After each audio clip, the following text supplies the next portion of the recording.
শুভ সন্ধ্যা বন্ধুরা। আজকে সন্ধ্যায় একটু আগে পর্যন্ত কারেন্টটা অফ ছিল, আর বাইরে বৃষ্টি পড়ছে টিপটিপে। সেদিনও এরকমই একটা গা ছমছমে করা বৃষ্টির রাত ছিল। অত্যাধুনিক হাউজিং কমপ্লেক্স যেটায় আমি তখন থাকছিলাম। দরজা খুলে ফ্ল্যাটে ঢোকার পর পুরো কিন্তু আমি একা, আর ব্যালকনিতে দাঁড়ালে দিগন্ত বিস্তৃত জঙ্গল, দূরে অজয় নদীর রেখাটা পর্যন্ত দেখা যেত। নিচে বহু দূরে যে আগুনগুলো জ্বলে, পরে জেনেছিলাম ওগুলো নাকি শ্মশানে চিতা।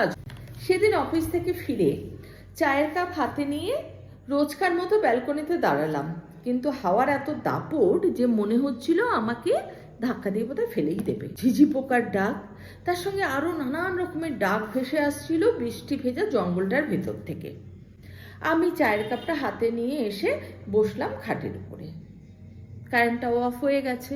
ভূতে আমার খুব একটা বিশ্বাস ছিল না, কিন্তু আমার গুরুদেব রবি ঠাকুর, তিনিও শুনেছি প্ল্যানচেটে বিশ্বাসী ছিলেন।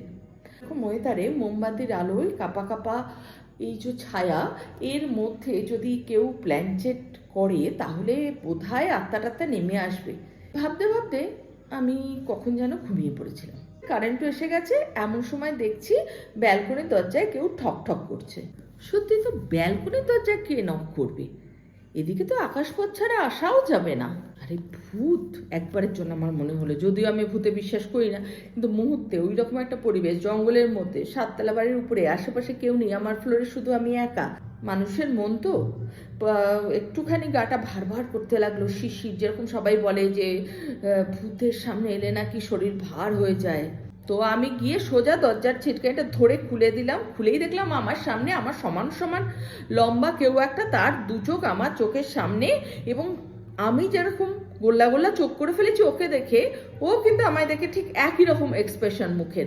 রিফ্লেক্স অ্যাকশনে আমি পিছিয়ে এসেই দরজাটা দিলাম বন্ধ করে, তারপরে ধপ করে বসে পড়লাম বিছানায়। জানলাটা একটু পর্দা সরিয়েছি, এমন সময় শুনলাম হুপ, তারপরে ধুপ। আমি মনে মনে প্ল্যানচেটে ভূত নামাবো ভাবছিলাম, কিন্তু ওটা মানুষের না হনুমানের এটা তো ভাবিনি। যাকে, ওটা একটা গোদা হনুমানই ছিল। পরে শুনেছিলাম ওখানে নাকি হনুমানের উৎপাত খুব হয়।